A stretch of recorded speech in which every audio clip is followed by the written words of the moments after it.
Heute habe ich das unmöglich möglich gemacht und zwar habe ich heute hier einen Zeugen Jehovas bei mir sitzen. Und warum das so unmöglich ist, wie ich das eigentlich immer gedacht habe, ist eigentlich, weil ich selber eine Aussteigerin von den Zeugen Jehovas bin und Zeugen Jehovas mit Aussteigern eigentlich keinen Kontakt haben. Und deswegen freue ich mich umso mehr. Und ja, erstmal ein Riesenlob an dich, weil ich finde das sehr, sehr schön, dass du dich quasi traust, dich den kritischen Fragen zu stellen. Und ja, bevor man halt einer Organisation das ganze Leben quasi opfert, finde ich das richtig gut, dass du dich mit den kritischen Fragen auch auseinandersetzt und nicht einfach so blind gehorchst. Ja, und deswegen, ich bin sehr gespannt, und ich glaube, die Zuschauer sind auch sehr gespannt, wie du auf einige Fragen antworten wirst. Ja, ähm, okay, erstmal zu Anfang würde ich mal wissen, du hast gesagt, du bist da reingeboren bei den Zeugen Jehovas, ne? ja, richtig. Genau, vielleicht kannst du ja am Anfang so erzählen, wie du deine Kindheit empfunden hast als aktiver Zeuge Jehovas und halt ohne die ganzen Feiertage, ohne Feste, Geburtstag, Weihnachten und Predigen von Haus zu Haus, vielleicht schon als Kind, wie das allgemein für dich so gewesen ist. Ja, also ist vielleicht überraschend, aber das mit den Feiertagen und so weiter war nie ein Problem für mich, Mhm. auch in der Schule. Ich habe einen extremen Gerechtigkeitssinn und damit habe ich quasi auch den Lehrer mundtot gemacht quasi, weil ich sehe es jetzt zum Beispiel keinen Unterschied, dass ich keinen Geburtstag feiere und ein Jude und Moslem zum Beispiel kein Schweinefleisch isst. Die einen müssen sich nicht rechtfertigen, als Zeuge muss man sich rechtfertigen. Und das fand ich schon als Kind irgendwie unlogisch. Und so Doch, war ich ich fand glaube das. schon. Ich glaube, die müssen sich manchmal auch rechtfertigen, warum sie Ja. kein Schweinefleisch essen. Aber ja, ich weiß schon nicht so stark, ja. Ja, das fand ich als Kind schon ungerecht und unlogisch. Und sobald ich das einmal angesprochen habe, war das eigentlich alles erledigt und ich hatte dann keine Probleme mehr damit in der Schule. Also du wurdest nie gemobbt oder sonst was und alles. Es Ne. war.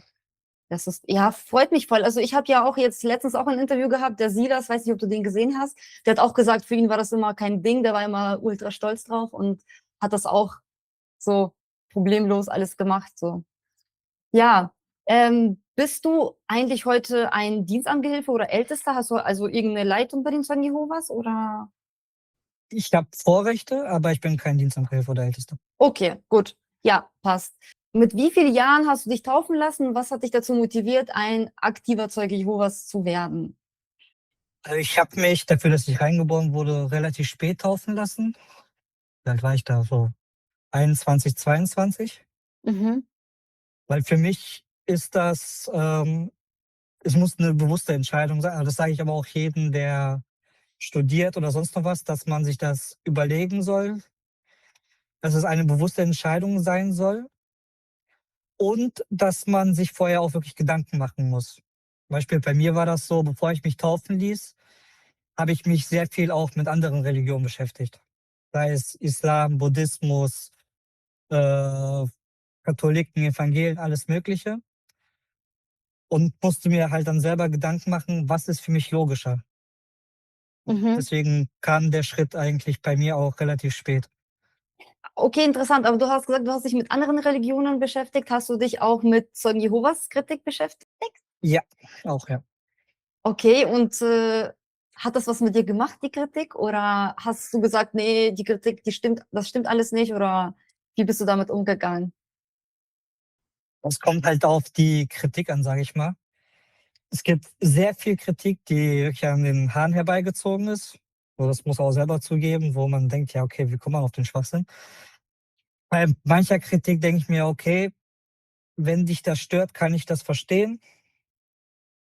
Und ja, weil ich habe halt die Pluspunkte, die Minuspunkte abgewogen und mich dann dazu entschieden, mich taufen zu lassen. Okay, aber warte mal, vielleicht kannst du mal zu deinem Familienverhältnis mal was sagen. Also deine Familie, die sind auch alle bei den Zeugen Jehovas, oder? Du Nein, hast gesagt, dein Bruder ist ausgeschlossen, oder? der ist ausgeschlossen, ja. Okay, das ist spannend. Aber wie ich frage, dazu kommen wir gleich auf jeden Fall Ja. noch. Also, was ich sagen wollte, du sitzt ja hier heute mit einer Aussteigerin von den Zeugen Jehovas und eigentlich ist es ja so eine Regel bei den Zeugen, dass man mit Aussteigern keinen Kontakt haben sollte. Wir werden ja oft als geistig krank bezeichnet oder dass wir nur Lügen verbreiten.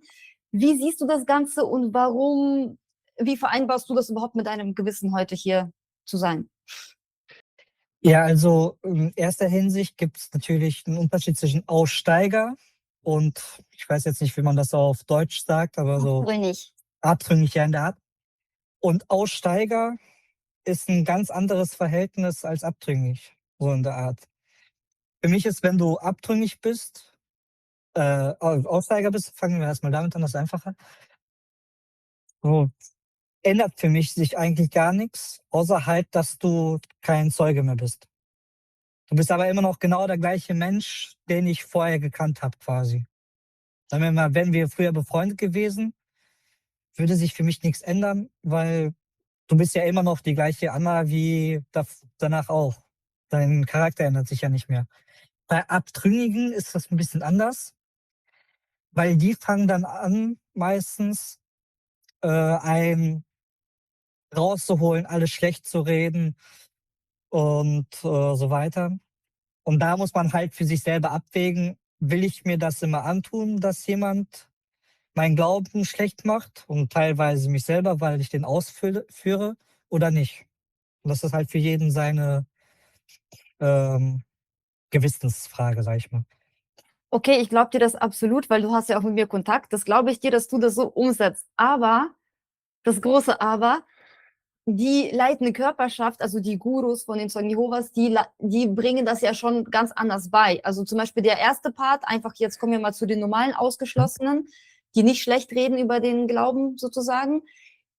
Zu denen durfte man ja vor kurzem auch noch gar nicht Kontakt haben. Also das wurde jetzt, glaube ich, erst im März oder, nee, das war, glaube ich, was anderes mit dem Blut. Das wurde ja jetzt erst von einem Jahr oder zwei geändert überhaupt, dass man überhaupt die begrüßen darf, wenn die, und das auch nur, wenn die in die Versammlung gehen oder die mal zur Versammlung einladen darf. Aber vorher war das ja komplett tabu, auch die normalen Ausgeschlossenen, sogar wenn die geglaubt haben. Jein. Also das ist auch ein großer Irrtum. Das Thema hatten wir nämlich mit meiner Familie öfters wegen meinem Bruder, weil er halt ausgeschlossen und da haben wir haben mehrere Kreisaufseher gefragt. Wir haben teilweise Briefe ins Bethel geschickt. Und ich habe mal vor kurzem einen Bruder kennengelernt, der in den USA dient und halt auch mit der leitenden Körperschaft zu tun hat, direkt. Und alle haben mir genau das Gleiche gesagt. Es ist eine Empfehlung, wenn man halt so sich unsicher ist. Aber jeder kann das halt so handhaben, wie er möchte, quasi. Es gibt ja viele Fälle, wo Brüder und Schwester zusammen arbeiten und dann wird einer ausgeschlossen. Das Arbeitsverhältnis bleibt aber trotzdem das gleiche. Ja, da Es machen gibt, die ja eine Ausnahme mit dem Arbeiten. Aber da ist sogar da es wird ja gibt gesagt, auch, sollte man nicht engen Kontakt pflegen, halt, nur wegen der es Arbeit gibt, eben. es gibt dann halt auch, so wie mit Familie, Familie bleibt Familie, das ist sowieso tabu. Dann gibt es auch sowas wie Freunde. Was ist Es tabu? wird, also da kann dir sowieso keiner mehr sagen, oder ob du Kontakt haben darfst oder nicht. Steht auch in keiner Literatur und in keinem Vortrag wird sowas erwähnt. Das ist halt für Doch, jeden. klar. Die, also jetzt Es die wird, Änderung. es wird empfohlen. Empfohlen ist aber nicht, du darfst nicht. In der Bibel steht auch, du sollst so sollst vermeiden. Aber nicht, du musst vermeiden. Das sind Ja, diese kleinen Feinheiten. ja, natürlich, die machen das aus rechtlichen Gründen, verbieten die es einem nicht, weil sonst würden sie in medizinischen Zwecken sagen, ihr dürft auf gar keinen Fall Bluttransfusion annehmen, dann hätten die ein sehr großes Problem. Das sind ja alles offizielle Empfehlungen, aber die sagen ja gleichzeitig, dass man denen gehorchen soll, weil du ja sozusagen dann ja auch gleich Jehova Gott nicht gehorchst. Und dann ist es auf derselben Stufe, da haben die Leute ja auch gleichzeitig Angst, dass die dann nicht ins Paradies kommen, weil die ja dadurch dann sterben werden. Nein, du musst halt immer dran denken, da steht ja im Vers, was mit Abtrünnigen und so weiter gemeint ist, wer rumhurt, wer am Trinken ist und etc. pp. Und jetzt musst du halt abwägen, das ist für jeden seine persönliche Entscheidung, wie er es handhabt. Ja, die meisten sagen, okay, dann habe ich mit der Person halt gar nichts zu tun, weil man halt auch nicht weiß, warum ist die Person ausgeschlossen. Es wird ja nirgendwo öffentlich gesagt, die Person ist ausgeschlossen, weil die angefangen hat, keine Ahnung was zu machen. Das wird ja nie gesagt. Ja, aber Von ich der finde, Bühne das aus. wäre ja teils auch mal gut zu wissen, warum eine Person ausgeschlossen wird, weil manchmal fühlt sich die Person, die ausgeschlossen wurde, komplett quasi verarscht, weil sie sagt, hey, das ist überhaupt nicht fair jetzt gewesen, dass ich ausgeschlossen wurde. Und in meinem Fall habe ich ja, wie du sagst, rumhuren und keine Ahnung was, habe ich ja nicht gemacht. Ich hab einfach nur gesagt, ich glaube das Ganze nicht mehr. Und dann, wir waren nicht mal ausgeschlossen, ne? Da haben sich schon die Leute angefangen, mir zu entfolgen auf Instagram, mit mir keinen Kontakt zu haben, immer weniger sich zu treffen und so weiter. Nicht alle, weil ich war ja noch nicht ausgeschlossen, aber die meisten haben sich schon angefangen zu distanzieren. Und dabei haben wir nicht mal denen gepredigt irgendwas. Wir haben nicht mal versucht, die auf unsere Seite zu ziehen, sondern wir wussten ja, was uns dann blüht. Deswegen waren wir eigentlich still, nur die Ältesten wussten das. Aber die Ältesten haben dann vor uns gewarnt in der ganzen Versammlung. Ja, und da muss ich auch ehrlich gesagt sagen, haben eure Ältesten falsch gehandelt. Erstens. Und ich bin da auch hart im Nehmen. Wir sind alle Menschen. Keiner kann jetzt den perfekten Weg zeigen, wie das gehen soll. Meiner Meinung nach hätte man, wenn du sagst, die haben in der Versammlung vor euch gewarnt, das hätte man auf gar keinen Fall machen dürfen, meiner Meinung nach. Wird zum Beispiel bei uns in der Versammlung auch nicht gemacht. Da wird nicht gesagt, ja, von dem und dem Achtung haben oder was weiß ich was. Das ist ähm, halt, wie gesagt, das wird bei uns nicht gemacht. Aber du würdest mir schon bestätigen, dass das jetzt bei mir, also dass du bist jetzt die Ausnahme, nicht ich bin die Ausnahme. Also ich Achso, bin der ja. Standard. Also so wie mit mir umgegangen ist, so gehen eigentlich fast alle um. Also zu mir hat eine einzige Person, die noch offiziell an Zeugen Jehovas glaubt, Kontakt. Ich werde jetzt aus Schutz für sie nicht Ja, sagen, klar. wer das ist, aber eine einzige Person. Und ich hatte wirklich sehr viele Personen, die mit mir Kontakt hatten. Die haben alle zu 100% den Kontakt abgebrochen. Komplett. Jetzt weiß ich auch, worauf ich hinaus will. Es ist immer der Faktor Mensch, der es ist. Wenn jemand natürlich sagt, okay, die ist jetzt abgeschlossen, mit der will ich keinen Kontakt haben, dann ist das aber seine persönliche Entscheidung. Wie du gesagt hast, bei der einen Freundin, die es trotzdem hat, ist es ihre persönliche Entscheidung, dass sie trotzdem mit dir Kontakt haben will. Und ehrlich gesagt, in meiner Erfahrungsweise haben die meisten Leute eher Kontakt behalten, anstatt dass komplett abgebrochen wird. Was? Da würde ich Ja. mal gerne wissen, in welcher Versammlung du bist. Nicht nur meine, auch hier in die Nachbarversammlungen, es ist viele Versammlungen. Also, das kenne ich so gar nicht. Also, ich kenne ja sehr, sehr viele Aussteiger mittlerweile ja auch und die erzählen alle das Gleiche. Und den Fall, den du berichtest, ist eigentlich nur, du bist die Ausnahme, also tatsächlich. Und ich glaube, das weißt du auch. Also, Aber du hast ja gesagt, ich kann dir ein Beispiel geben von, als ich geheiratet habe. ja. Da war mein Bruder auch dabei. Bei der Und der war kompletten schon Feier. ausgeschlossen. Der ist schon jahrelang ausgeschlossen. Ja. Der war auf der kompletten Feier dabei. Es gab kein böses Geläster, nix. Man hat mit dem ganz normal gesprochen, der mit dem sprechen wollte. Gefeiert, getanzt, alles. Sag ich dir ehrlich, ich freue mich richtig für dich und vor allem für deinen Bruder freue ich mich übelst. Aber ich kann dir das Gleiche auch erzählen. Wir hatten in meiner Familie, also sag jetzt nicht, wer das war, aber sie war auch schon so langsam angefangen zu zweifeln. Die ist bis heute nicht ausgeschlossen. Und ihre ganzen Junggesellen, also die wollten Junggesellenabschied feiern und die ganzen Mädels haben bei ihr den Junggesellenabschied abgesagt, weil sie ja jetzt nicht mehr so eine gläubige Zeugen Jehovas war. Und die war nicht mal ausgeschlossen. Also Ja, dann würde bis ich heute nämlich ist sie eher, nicht ausgeschlossen. Dann würde ich mich aber eher fragen, was das für Freundinnen waren, ehrlich gesagt. Ja, ich würde mich eher fragen, also man muss ja schon sagen, dass diese ganzen Regeln schon von der leitenden Körperschaft ganz klar formuliert werden. Auch diese Lockerung, die ja jetzt kam, dass man die Aussteiger, also die Ausgeschlossenen, die zu der Versammlung gehen, jetzt grüßen darf, wurde ja auch jetzt gesagt, dass man die halt eben nur grüßen darf oder halt Smalltalk ganz kurz oder jeder soll selber entscheiden, aber die haben das schon durch die Blume so gesagt, lieber nicht. Und die haben gleichzeitig nochmal betont, zu Abtrünnigen, also die was gegen die Lehren speziell haben, mit denen sollte man immerhin, also immer noch keinen Kontakt haben. Ja klar, aber das würde ich auch von mir selber aus auch empfehlen, weil das macht schon mit der Psyche was, wenn du mit jemandem Kontakt hast, der die ganze Zeit deinen Glauben niedermacht. Ja, Das aber würde schau aber mal. auch, Das würde aber auch jeder Moslem so tun, das würde jeder Evangelier, jeder Katholik so tun, wenn du mit jemandem Kontakt hast und das Einzige, was er macht, die ganze Zeit dein Glauben niedermacht. Nee, das stimmt nicht. Also guck mal, ganz ehrlich, ich habe mich mit meiner Zwillingsschwester ja auch getroffen und irgendwann war ihr das auch zu viel, aber dann habe ich irgendwann auch gesagt, hey, wir können auch diese Themen komplett lassen, ne? Wir hatten auch letztens mit ihr wieder geschrieben und ich habe ihr nochmal ja, weil da gab es halt so eine Situation mit Kindern und so weiter und dann habe ich ihr halt erklärt, sie hat zwar mit mir kurz geschrieben und ich habe ihr nochmal diesen Angebot gemacht, also ich war wirklich nett, ich habe nichts Komisches geschrieben, ich habe sogar am Ende geschrieben, ich würde deinen Glauben sogar, ich akzeptiere deinen Glauben, ich akzeptiere auch deine Entscheidung, die du mir gleich sagen wirst und ich würde mir den Kontakt sehr wünschen, allein schon wegen unseren Kindern, dass wir einfach Kontakt miteinander haben und meine Kinder haben ja gar nichts mit dem Glauben zu tun. Und dann hat sie geschrieben, ja, sie würde sich das auch sehr wünschen, aber gerade nicht. Und das finde ich halt irgendwie voll radikal, keine Ahnung. Also ich habe ja nichts getan und ich habe ja sogar geschrieben, wir würden den Glauben zu 100% weglassen. Und trotzdem hat sie so viel Angst. Man kann ja auch man kann sich ja auch unterhalten, ohne ständig Hm. den Glauben anzusprechen, wenn eine Person sich das nicht wünscht. Es ja, gibt ja noch genau, andere Themen. Genau, so mache ich das mit meinem Bruder auch. Wir unterhalten uns über den Glauben gar nicht. Ich weiß aber, dass der meinen Glauben akzeptiert. Ich akzeptiere Mhm. seine Lebensart, die er da macht. Oder er ist auch verheiratet, hat Kinder, also für mich führt er ja auch ein gutes Leben.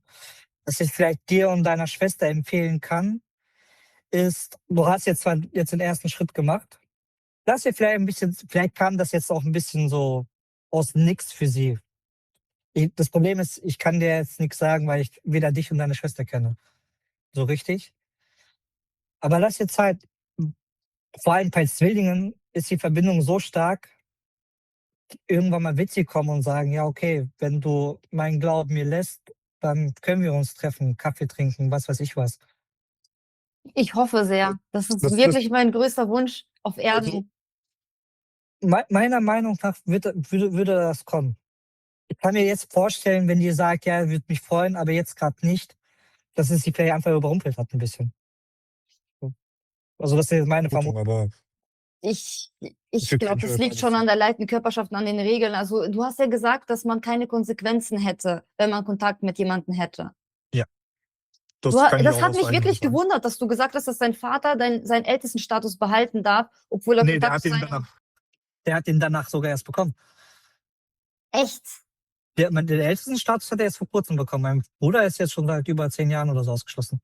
Vielleicht liegt es ja auch daran. Ich weiß es nicht, weil also früher, vielleicht haben die da ja auch intern was geändert, aber eigentlich weiß ich hatte mehrere Freundinnen, die mir damals so gesagt haben, oh, ich darf jetzt nichts verbrechen oder so, weil dann verliert mein Vater seinen Elternstatus. Und also früher kannte ich das so. Es war immer so, also man durfte kein... Das stimmt immer noch. Du kannst jetzt kein Ältester sein, wenn dein Kind, was bei dir zu Hause ist und auch in die Versammlung geht, offensichtlich Scheiße macht. Ach so, ja. Weil du kannst jetzt nicht jemand anderen belehren, während du dein eigenes Kind nicht unter Kontrolle hast, quasi. Ja, Ist ja stimmt, auch das ist die irgendwo logisch. Begründung. Ja, Ja, ist auch irgendwo logisch. Mein Bruder, ja, finde ich der nicht hat ja schon, unbedingt, weil jeder handelt ja für sich. Am Ende, Ja, es geht ja darum, wenn ein Kind jetzt, keine Ahnung, sagen wir mal 15, 16 ist, wenn dein Kind natürlich 18 ist, dann ist das auch egal, weil das volljährig ist. aber kann sauber trotzdem hat gemacht ja werden. das Kind vielleicht irgendwas im Kopf und du hast ja vielleicht dein Bestes getan, aber du bist ja gläubig, warum darfst du dann nicht von der Bühne lehren, nur weil dein Kind irgendwie kein Zeuge Jehovas ist? Das kommt auch mal aus dem Fall an. Wenn natürlich dein Kind extrem schwierig ist, es gibt ja solche Kinder, die kannst du Ja, erziehen, ja. wie du willst und die treten trotzdem Autoscheiben kaputt. Ja, so, ne? Dann hat das keinen Einfluss. Dann guckt man auch gar nicht drauf, weil du hast halt ein schwer erziehbares Kind, weil es ADHS hat oder was weiß ich was. Es gibt ja Mhm. auch noch spezielle Krankheiten, die dazugehören. Das wird dann nicht berücksichtigt. Es kommt halt wirklich drauf an, wie du bist und natürlich, ob du es überhaupt versuchst. Ja. Man merkt ja natürlich auch, wenn ein Vater nicht versucht, seinem Kind Manieren beizubringen oder keine Ahnung was, sieht man das ja.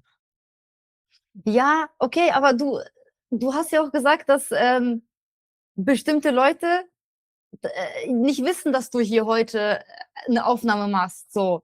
Also da frage ich mich, warum machst du das denn so geheim? Warum möchtest du nicht erkannt werden, wenn es ja so erlaubt ist und überhaupt nicht schlimm ist, mit Aussteigern Kontakt zu haben? Oder würdest du das gerade bestätigen, dass das, was du gerade mit mir hier machst, ist eigentlich schon eine Grenze? Weil ich bin ja eine Abtrünnige quasi, wie du das Also benennen würdest.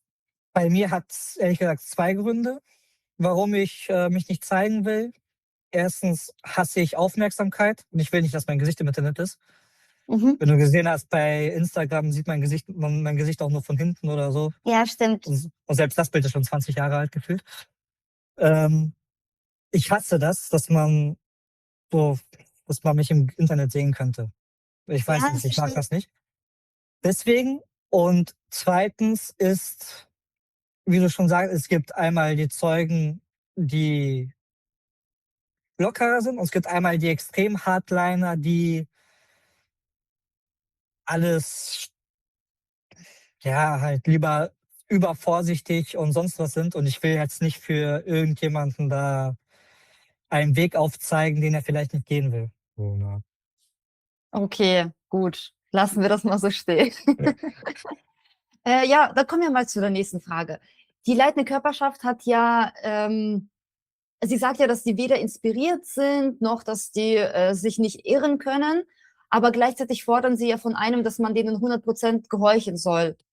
Wie kannst du dir dann so sicher sein, dass die nicht morgen irgendeine Lehre ändern, weil die haben ja jetzt schon oft etwas geändert, ähm, dass du dann überhaupt in der richtigen Religion bist? Wie kannst du dir dann sicher sein, dass du denen jetzt wirklich gehorchst? Also genau das macht mich eben sicher, weil wenn man schon sagt, man kann Fehler machen und diese dann auch korrigiert, ist es meiner Meinung nach so, okay, die haben gemerkt, oh, Kacke, das war falsch, was wir da erzählt haben, wir korrigieren das jetzt. Für mich wäre es eher falsch, wenn die sagen würden, oh, das ist schlecht, aber wir korrigieren das nicht, weil sonst stehen wir blöd da. Das wäre für mich dann eher so eine Abschreckung quasi. Warum korrigieren die das jetzt nicht, wenn man schon merkt, okay, das ist falsch. Diese Sachen, und vor allem, man muss jetzt auch bedenken, die einzige große Neuerung ist eigentlich jetzt nur das mit dem Eigenblut, dass wir jetzt man einen Bart tragen kann oder sonst was. Das ist für mich eine Kleinigkeit. Also ich habe genug Versammlungen, wo man vorher schon Bart getragen hat, ehrlich gesagt. Also Ja, das mit dem Bart ist Ja. halt, ja, aber Das ist trotzdem voll. greifen die in das Leben ja ein, obwohl es überhaupt nicht biblisch ist. Also es war ja nicht biblisch zu sagen, alle Männer dürfen kein Bart tragen, und trotzdem haben die das gesagt. Obwohl so viele gesagt haben, wir wollen, aber warum haben die das nicht von Anfang an gesagt? Es ist und bleibt eine Gewissensentscheidung, weil das steht ja nicht in der Bibel. Die haben sich ja als Götter da Ja, erhöht. in der Bibel steht, man soll sich akkurat zeigen. Und man muss halt abwägen, in welchem Land lebst du. Würden wir jetzt natürlich in Saudi-Arabien oder so weiter leben, dann wäre, glaube ich, Bart von Anfang an kein Problem gewesen, weil jeder trägt da Bart. Bis vor ein paar Jahren war es hier in Deutschland halt so, hätte man jetzt in irgendwelche Banken geguckt oder sonst was, da hat nie jemand Bart getragen. Ob du an den Ja, Schalter gehst. Und deswegen war da halt so der Standard, okay, das ist für dieses Land akkurat, quasi. Jetzt ist natürlich, du gehst in eine Bank rein, da hat jeder genauso einen Vollbart wie ich. Und deswegen ist das jetzt der neue Standard von akkurat. ja, aber es ist halt schwierig, weil warum lässt man nicht von Anfang an die Leute sagen, hey, weil es haben ja die ganze Jugend und alle haben ja gesagt, wir wollen ein Bart tragen, und die haben immer noch Nein gesagt, du durftest nicht auf Kongress auftreten, durftest keine Aufgaben da halten, und da frage ich mich halt, warum lässt man das nicht direkt einfach als Gewissensentscheidung, und die Leute gehen selber mit der Zeit mit und sagen, es ist akkurat für mich, ich mache das, mein Gewissen erlaubt es mir so. Ja, das ist ja genau das, was ich gerade meinte. Es Ja, ist ja gut, dass man merkt, okay, wir haben anscheinend hier was falsch verstanden und wir ändern das jetzt. Ist ja für mich eher okay. Anscheinend hat Gott dem wahrscheinlich so einen Stupser gegeben, ey, so, das, was ihr da ja, labert, ist Quatsch. Und wenn man das ändert, für mich wäre das eher wirklich fraglich gewesen, hätte man jetzt wirklich darauf beharrt, nein, Bart tragen geht nicht bis zum Schluss. Das wäre für mich eher so eine Art, okay, die setzen sich mit der Thematik nicht auseinander. Aber anscheinend machen die das. ja, ja, gut, das ist jetzt eine Kleinigkeit, Ja. aber du hast jetzt das Eigenblut schon angesprochen. Wie erklärst du dir das, dass das jetzt erlaubt ist. Also, wie findest du die neue Regelung? Also vielleicht für alle, die es nicht wissen, Eigenblut war ja ganz lange verboten einzunehmen, auch im Notfall nicht. Und jetzt haben die das ja gelockert und gesagt, jeder darf es für sich selbst entscheiden. Ja, also ich finde die Änderung gut. Ich habe mir da nie so Gedanken gemacht, weil ich bin halt jung und so die Wahrscheinlichkeit, dass ich operiert werde, ist relativ gering. Deswegen habe ich mir nie darüber Gedanken gemacht, ehrlich gesagt. Und da sehe ich wieder diese Einsicht. Okay, so man hat jetzt jahrelang vielleicht geglaubt, nee, Blut geht gar nicht. Jetzt, okay, Gott, Blut geht doch. Und dann sehe ich diese Einsicht, okay, wir haben Schwachsinn erzählt und das ändern wir jetzt ins Positive. Okay, ich verstehe das. Zu dem Thema wollte ich gerade noch was sagen, das habe ich wieder vergessen. Dadurch, dass die das ja ändern, normalerweise, wenn man einen Fehler ja macht, sollte man sich ja eigentlich entschuldigen. Weil du hast jetzt keine krassen Konsequenzen durch diese Regelung vielleicht gehabt, weil du jung bist, noch nie eine Bluttransfusion vielleicht gebraucht hattest. Aber es gab ja Menschen, die vielleicht deswegen überlebt hätten und vielleicht deswegen gestorben sind oder Familienangehörige dadurch verloren haben. Und jetzt kommt einfach so, ach ja, diesen Bibelvers verstehen wir jetzt anders. Jetzt darf man doch wieder Eigenblut nehmen. Und vorher durftet ihr das nicht. Also da geht es ja echt um Leben und Tod. So. Das ist Ja, ja keine einfache Entscheidung gewesen, die da einfach geändert wurde jetzt neulich. Also zu dem Thema Eigenblut, die meisten, dazu gehöre ich auch. Ich würde natürlich, wenn ich jetzt eine Operation brauche, trotzdem mit dem Arzt jetzt reden, dass man es versucht ohne Blut komplett, auch ohne mein Eigenblut. Weil ich fühle mich damit einfach wohler. Ich selber jetzt. Zur damaligen Zeit, wenn jetzt auch jemand leider daran gestorben ist, weil er verblutet ist, und da kenne ich auch ein paar Fälle, wo jemand verblutet ist während der Operation leider. Ja, ist tragisch. Ist wirklich, also mein Herz blutet, dass die Menschen tot sind. Deswegen freut es mich sich ja umso mehr, dass man eine neue Erkenntnis hat, dass es geht. Für mich wäre das wirklich eher wirklich so ein Absturz, wenn ich merken würde, dass die leitende Körperschaft merkt, oh, das geht eigentlich, aber es verschweigt. Oh, ich finde das ganz kritisch, weil, ich finde das echt wirklich kritisch, weil, ja, man nimmt einfach, also die ganzen Zeugen Jehovas, die akzeptieren ja jede Lehre, die einfach neu rauskommt. Aber die Bibel, die hat sich ja nicht verändert. Also eigentlich müsste man doch von Anfang an dann so auch sagen, wie bei diesem Thema auch, hey, das ist eine Gewissensentscheidung und guck mal, die haben dieses Thema sogar gelockert. Das hätten die meisten Zeugen Jehovas ja nie gedacht. Und du hast es ja gerade schon beantwortet, ob du jetzt, wenn du eine bräuchtest, was du gemacht hättest, so, dann würdest du erstmal mit dem Arzt reden. Aber was wäre, wenn du jetzt eine normale Bluttransfusion bräuchtest? Weil Eigenblut lagert sich ja nur 4 Wochen oder so. Du kannst es nur 4 Wochen vorher lagern. Also eigentlich bringt es auch nicht jedem was, sondern nur für geplante OPs vielleicht. Aber ja, würdest du eine Bluttransfusion nehmen, wenn der Arzt jetzt sagt, also jetzt nicht Eigenblut, eine normale Bluttransfusion, wenn du es wirklich bräuchtest und du überlebst es nicht, weil du einen krassen Autounfall hattest und mega viel Blut verloren hast? Nein, ich würde es nicht nehmen. Würdest du nicht nehmen?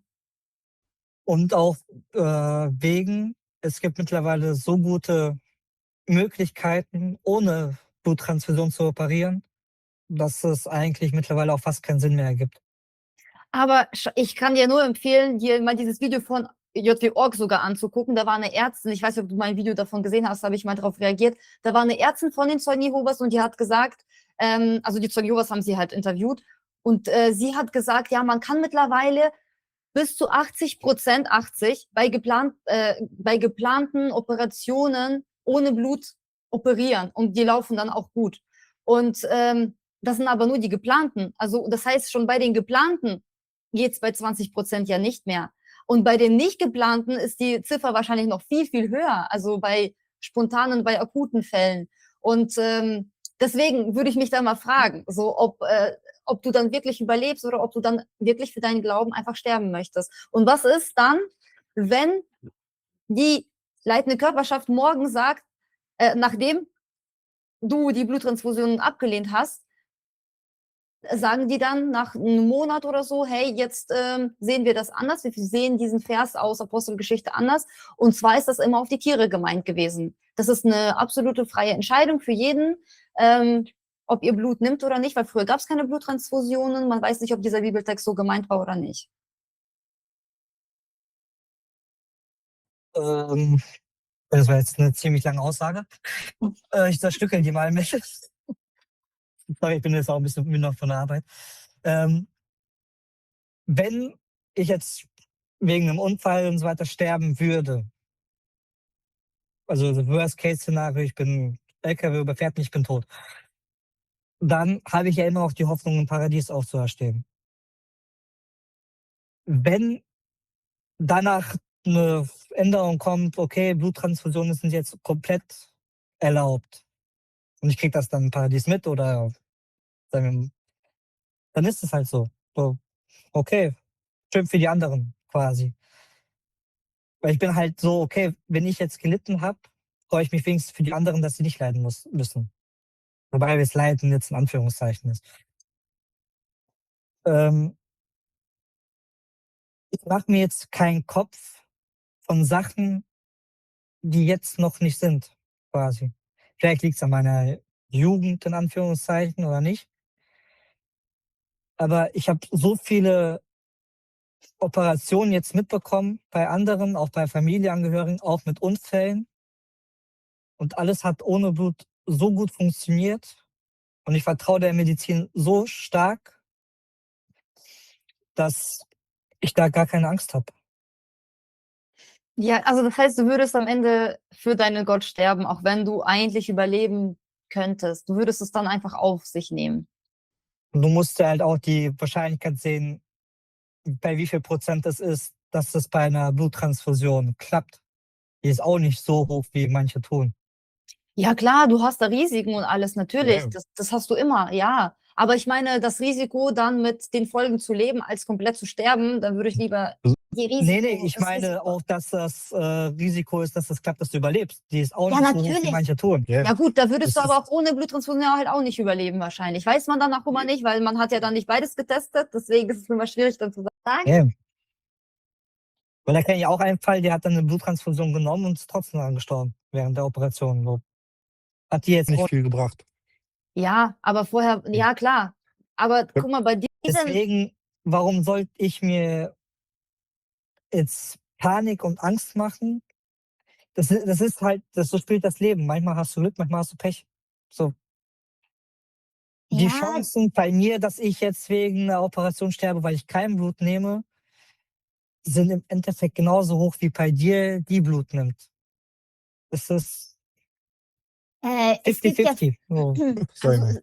nee, es gibt ja auch Fälle, also das habe ich wirklich auch so lange gedacht. Ich war so überzeugt, ich habe auch immer gesagt, wenn ich die Zeugen Jehovas mal verlassen sollte, was auch nie passieren wird, habe ich immer gesagt, würde ich niemals eine Bluttransfusion nehmen. Ne? Und ich würde auch immer noch, bis heute, würde ich, wenn ich eine bräuchte, würde ich mit dem Arzt diskutieren und fragen und ihn bitten, dass er alles macht, damit er mir keine gibt. Tatsächlich immer noch. Aber wenn der Arzt sagt, irgendwie, es kann aber sein, dass in der OP was schief geht und dann würden wir es machen. Dann würde ich sagen, okay, wenn da wirklich was schief geht und es geht nicht anders, dann macht's bitte. Weil dann würde ich halt tatsächlich lieber leben wollen, als zu sterben. Ich finde es Ja, bei okay, Kindern halt die noch. Aussage hast du jetzt natürlich auch, weil du, so wie ich mitbekommen habe, bist du jetzt Atheistin, ne? Ja, Ja, Agnostikerin, aber ja.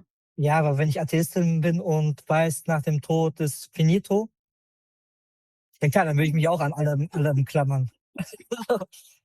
Ja, Aber in meinem Glauben habe ich halt, dass danach nicht finito ist.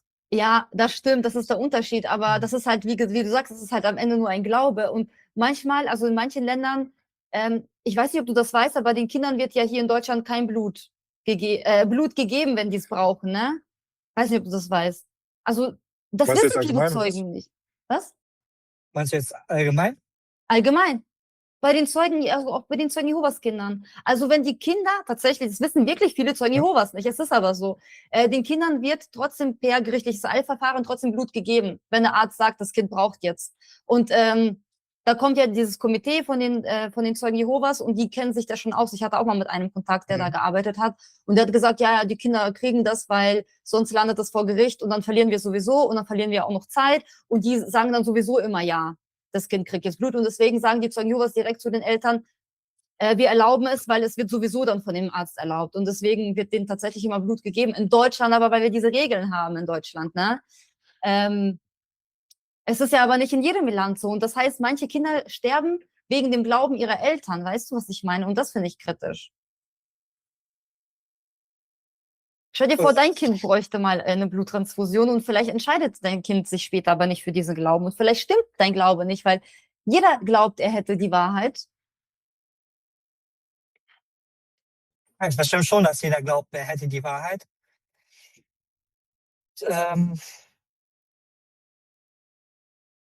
Ja, ich sag mal, wenn jetzt mein Kind, also anscheinend, so wie du sagst, habe ich in Deutschland sowieso keine Wahl. Es kommt auf das Kind an. Ganz ehrlich, wie alt ist das Kind? Habe ich vorher mit dem Kind mal über das Thema gesprochen. Wenn mir natürlich, ich bin wirklich so, wenn mir, selbst wenn das Kind 7 ist und ich mit dem Kind aus irgendeinem Grund mal darüber sprechen sollte und es mir sagt, nee, Papa, ich will Blut haben, dann ist das die Entscheidung meines Kindes. So, dann bin ich fein damit. Ja, Weil das aber sind schau keine mal, Entscheidungen. kann ein Kind so eine Ja. Entscheidung treffen? Das ist ganz schwierig. Das ist ja komplett manipuliert von seinen Eltern und beeinflusst. Das Gleiche ist ja, also man setzt sich mit dem Kind hin und spricht es wirklich durch. Die Schattenseiten, die guten Seiten. Dann guck mal, es gibt vielleicht die und die Möglichkeit ohne. Man kann es aber mit der und der Möglichkeit mitmachen. Und also ich schätze mein Kind jetzt nicht so blöd ein, dass es das nicht kapiert, ehrlich gesagt. Du, das können ja Erwachsene, das ist echt eine schwierige Frage, weil das können auch Erwachsene teilweise nicht verstehen, weil wir sind ja keine Mediziner alle. Ja, vielleicht ist das mein Problem, weil ich habe das als Kind komischerweise alles kapiert. Ähm, Und ich bin nicht der Schlauste, das sage ich dir jetzt schon. Weil meine Eltern haben sich wirklich Mühe gegeben, mir das auch zu erklären, dass ich das als Kind raffe, was jetzt damit gemeint ist. Auch wenn es jetzt in der Versammlung mal besprochen wurde, in Vorträgen und so weiter. Ich wusste immer, was sie reden als Mhm. Kind. Ja, Und aber deswegen bin ich ja auch ja. wahrscheinlich so, dass ich als Kind schon abwägen konnte, okay, man kann Blut nehmen, man kann es ohne. Es gibt die Operation mit Blut, man kann die Operation ohne Blut machen. So, das wusste ich dann als Kind auch schon irgendwo. Mhm. Ja, aber trotzdem die Tragweite verstehst du als Kind nicht. Du bist als Kind dann auch bereit zu sterben, weil du ja weißt, oh, ich werde dann ja im Paradies sein, auch wenn ich sterbe, so. Das Ja, ist okay, ja die aber das logische ist ja auch immer Folge. noch mein Glaube jetzt. Ja, ja, ja, ja. Ja. Ich meine halt, dass ein Kind das ja nicht komplett, also ein Kind kann ja nicht die Tragweite verstehen, auch von der Taufe teilweise kann ein Kind das nicht verstehen, weil vieles kann sich ja noch ändern, die sexuelle Vorlieben oder sonst was und dann verliert das Kind einfach die ganze Familie. Deswegen bin ich auch dafür, dass ein Kind sich nicht taufen lassen sollte. Es ist auch zum Glück der Trend jetzt geworden, dass man immer älter wird. Und viele Älteste auch sich querstellen, wenn ein Kind jetzt kommt und sagt, ich will mich taufen lassen. Das finde ich auch gut, dass es jetzt mittlerweile so ist. Früher fand ich das, wenn ich ehrlich bin, auch fraglich, wenn da jetzt ein 9-Jähriger hingegangen ist und gesagt hat, ich will mich taufen lassen. Ja. Da habe ich das auch immer kritisch gesehen. Mittlerweile ist es zum Glück so, dass die Ältesten sich bei dem Alter sowieso immer querstellen und sagen, ey, du bist doch nicht so weit, weil Mhm. du kommst gleich in ein paar Jahren in die Pubertät. Dann ändern sich vielleicht deine Vorlieben oder was weiß ich was. Und dann stehst du da. Das Ding ist, das Problem wäre ja, die Taufe ist ja eigentlich gar nicht das Problem. Also es ist die Folge, wenn man dann austritt, ist das Problem. Also eigentlich wäre es doch voll schön, wenn ein Kind sagt, ich will mich mit 9 taufen lassen. Ja, hier tauf dich, weil du glaubst gerade. Aber diese Konsequenz am Ende, dass die Eltern dann Angst haben, dass das Kind doch ausgeschlossen werden könnte und man dadurch dann keinen Kontakt zu seinem Kind haben darf, das ist eigentlich das eigentliche Problem und nicht die Taufe selbst. Ja, deswegen muss man es auch als bewusste Entscheidung nehmen. Nicht, weil man sagt: „Oh, okay, ich lasse mich jetzt taufen, dann klatschen ein paar Leute und, ich bin mal für ein paar Stunden im Mittelpunkt“, sondern wirklich, dass man sich da wirklich hinsetzt und, sich das gut durchdenkt. Das ist ja auch der Vorteil bei den Zeugen, finde ich. Man wird nicht geboren. Und wir das bei den anderen christlichen Kirchen an, du wirst mit, keine Ahnung, 'n paar Monaten getauft und dann bist du drin. Ja. Du hast nicht mal die Wahl. Ist das was für mich? Ist es nix für mich? Da hast du gar keine Wahl. Ja, Bei die den können sich später noch Zeugen, mal dafür entscheiden, aber dafür werden die halt wenigstens nicht verstoßen, wenn die dann diesen Glauben verlassen. Deswegen ist die Taufe Ja, da okay, jetzt die nicht so können 'n sich Ding. später entscheiden in der Konfirmation, wo man gesagt hat: „Ja, wenn du das jetzt machst, kriegst du 'ne Xbox.“ So, da sage ich jetzt Ja. auch nicht, das ist jetzt auch keine Entscheidung für 'n 14-Jährigen oder 12-Jährigen. Für für mich ist das den meisten empfehle ich, wenn du dich taufen lassen willst, mach's mit Anfang 20, Mitte 20, irgendwie so um den Dreh, wenn du seit Geburt drin bist, weil dann hat sich dein Charakter schon gefestigt. Aber schau ja, mal, du kannst weißt, du guck mal, die meisten lesen sich ja vorher gar nicht durch, was die Kritik ist. Weil vielleicht hast du so Scheuklappen auf und siehst gar nicht nee, so ich weiß, was die manche Kritik Dinge ist. dahinter. Ich weiß, dass es, die Kritik ist, dass manche Eltern ihr Kind verstoßen, wenn die, austreten. Aber genauso ist es kritisch, dass manche Eltern ihr Kind verstoßen, wenn es ein Zeuge wird. Das ist genauso gang und gäbe mittlerweile leider. Ja, das stimmt. Gebe ich dir recht auf jeden Ja. Fall. Es ist halt auch, wo ich sagen muss, darüber wird auch viel zu selten gesprochen, wenn man schon den Kritikpunkt hat. Da muss man auch was. Andere kritisieren. Ja, ich verstehe es aber schon aus der Hinsicht, wenn zum Beispiel das Kind sich jetzt komplett radikalisiert hat und gar keinen Kontakt mehr so wirklich zu seiner weltlichen Familie haben möchte, dann verstehe ich schon, dass die Eltern dann was dagegen haben, natürlich, als Folge, dass das Kind jetzt zu den Zeugen Jehovas gegangen ist. Ja, klar, aber wenn du jetzt, so denk sagen wir mal, die Eltern haben nichts mit dem Zeugen Jehovas zu tun und ein Kind entscheidet sich dafür. Kein Ältester wird dir sagen: „Hab keinen Kontakt mit deiner Mama oder mit deinem Vater.“ Ja, das stimmt, aber die distanzieren sich trotzdem, weil sie diese ganzen Lehren haben und schlechter Umgang und so. Man sagt ja Ja, trotzdem immer wieder so, die nicht werden zu viel. wahrscheinlich jetzt da nicht hingehen und, Weihnachten mit denen zusammen feiern oder Ja. Geburtstag oder so was. Aber die meisten, so wie ich mitbekommen habe, die suchen sich halt Ersatztage. Die fahren dann so mal am Wochenende zu ihren Eltern und die, schenken der Mama mal Blumen oder sonst noch irgendwas. Und da Ja, fühlen sich ja. die Eltern auch nicht mehr einsam. Es kommt auch wirklich immer auf den Menschen an. Manche geben sich natürlich gar keine Mühe und denken sich: „Geil, ich bin von Geburtstagen befreit, ich muss gar nichts mehr meinen Eltern schenken.“ Aber Ja, dann ist der Mensch so. Die meisten, die ich kenne, die versuchen das, reißen sich lieber ein Bein aus und fahren zu ihren Eltern und, schenken denen Liebe, damit sich die Eltern halt nicht einsam fühlen. ja, ich verstehe das auf jeden Fall, aber gleichzeitig frage ich mich halt auch, also wäre ich jetzt dieses Elternteil und mein Kind würde zu den Zeugen Jehovas gehen, klar, ich kenne die ja jetzt und so, aber ähm, eine Mutter, die damit nichts zu tun hat, die macht sich ja dann vielleicht auch Sorgen, dass ihr Kind jetzt, wenn sie jetzt ein, ja, OP braucht, Blut, wie gerade schon erwähnt, dass sie dann vielleicht sterben könnte, so eine Mutter. Das verstehe ich, also von diesen Kritikpunkten kann ich das absolut verstehen, dass eine Mutter sich da sorgt, dass ein Kind zu den Zeugen Jehovas geht.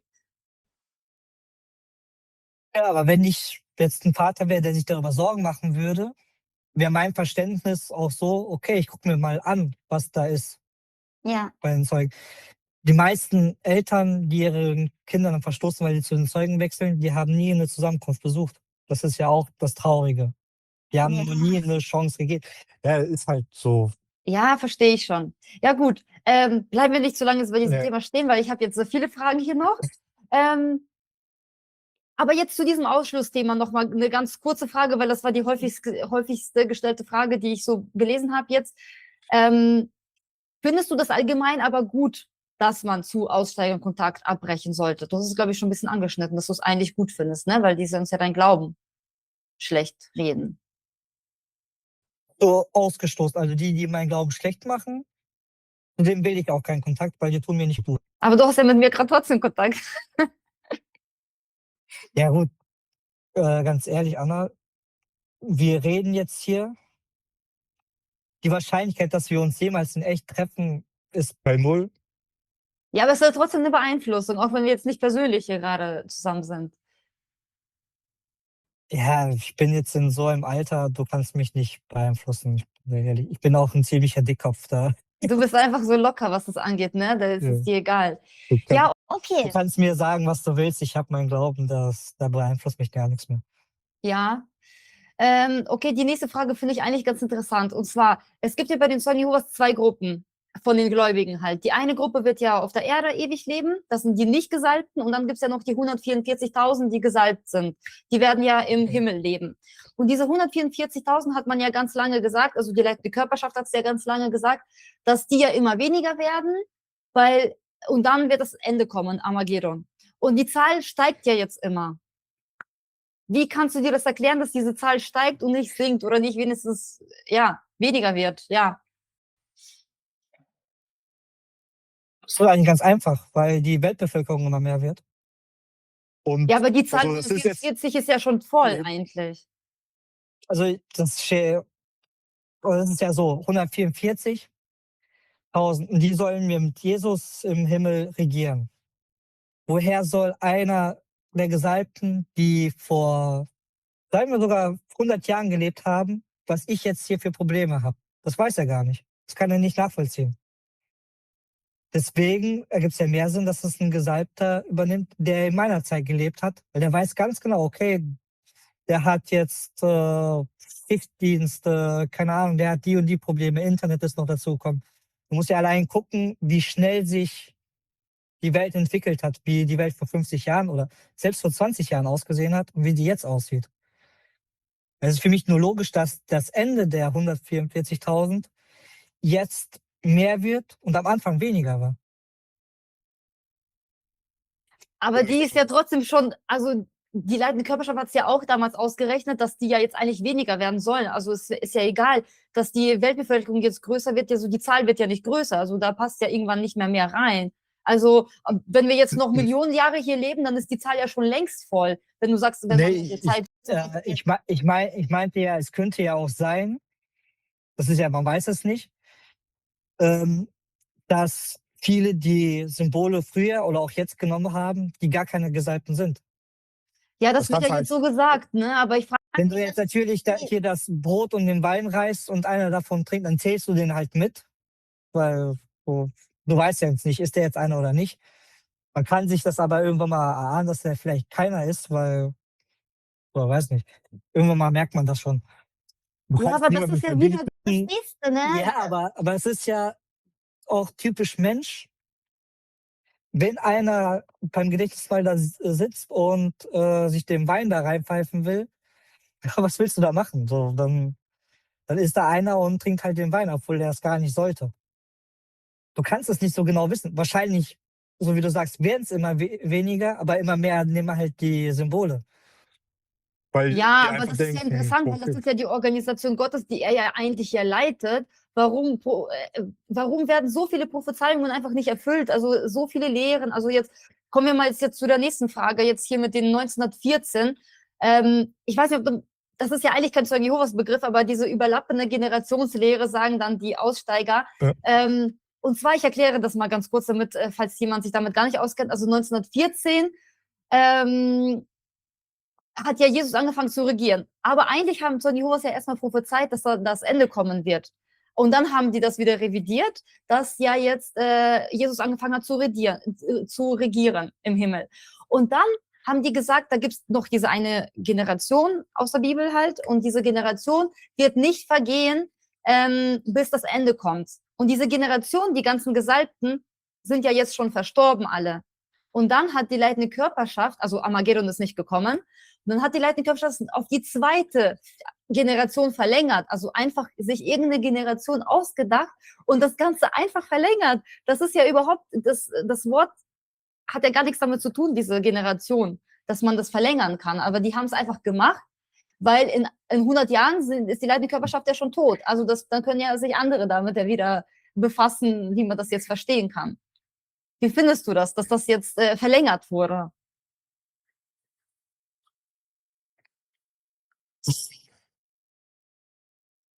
Was heißt verlängert? Wo es ist, wie schon am Anfang gesagt, einfach nur, oh, man hat es falsch verstanden. Und jetzt hofft man, dass es die richtige Erkenntnis ist, quasi. Aber du glaubst auch daran, dass das jetzt die richtige Erkenntnis ist, weil das ja die leitende Körperschaft gemacht hat. Aber die leitende Körperschaft gibt ja selber zu, dass sie ja fehlbar ist. Die macht ja Fehler und sie kann sich irren. Wie kannst du dann dieser leitenden Körperschaft vertrauen? Weil die könnte ja morgen wieder sagen, hey, 1914 ist komplett falsch, weil dann würde alles ja zusammenbrechen. Weil die wollen dieses 1914 ja nicht aufgeben, weil dann das ganze Konstrukt ja zusammenbricht. Stattdessen haben die es einfach nochmal um 100 Jahre verlängert. Äh, Also das Ding ist, selbst wenn die das jetzt nochmal ändern sollten, dann guckt man sich halt an die Begründung. Es kommt ja immer mit Begründung, warum man etwas ändert. Kommt nicht einfach so, ja, wir sagen, jetzt ist es so und fertig. Es wird immer irgendwie begründet mit Bibelversen und sonst was. Dann wird man ja selber dazu ermuntert, das zu kontrollieren. Ja, aber nein. Aber jeder dann kommt- vertraut drauf, dass er das kommt. Jeder vertraut, ich kenne das ja, ich habe denen vertraut, dass die das schon gut genug kontrolliert haben. Ja, Aber find mir mal den Bibeltext, wo du das erklären kannst mit dieser doppelten Generationslehre. Da findest du Ja, keinen super. Bibeltext. Ja doch, das findet man schon, aber jetzt aus dem Stegreif kann ich das natürlich nicht machen. Hättest du mir das vorher gesagt, dann hätte ich da was rausgesucht. Das Ding ist halt, Menschen machen Fehler. Die leitenden Körperschaft sind genauso Menschen wie du und ich. Wenn die was in der Bibel lesen und dann sagen, okay, wir glauben, es ist so und so, musst du das kontrollieren. Das ist in deiner Pflicht als Zeuge. Du kannst nicht einfach sagen, ja, okay, die haben das kontrolliert, das wird schon passen. Du sollst es auch selber kontrollieren. Aber du Das sagst ja war- gerade selber, du hast es nicht wirklich kontrolliert. Man vertraut Doch. dem einfach, was Hä? die sagen. Nee, ich habe doch gesagt, ich habe das kontrolliert. Hast du das kontrolliert? Ja. Ich kann dir sagen, ich habe dir gesagt, ich kann das jetzt nicht auf dem Stegreif wiedergeben, aber ich habe es kontrolliert. Okay. Und selbst wenn ihr sagen, okay, so haben irgendwie doch nicht gepasst oder was weiß ich was, und es kommt eine Erneuerung, dann kontrolliere ich das natürlich wieder. Mhm.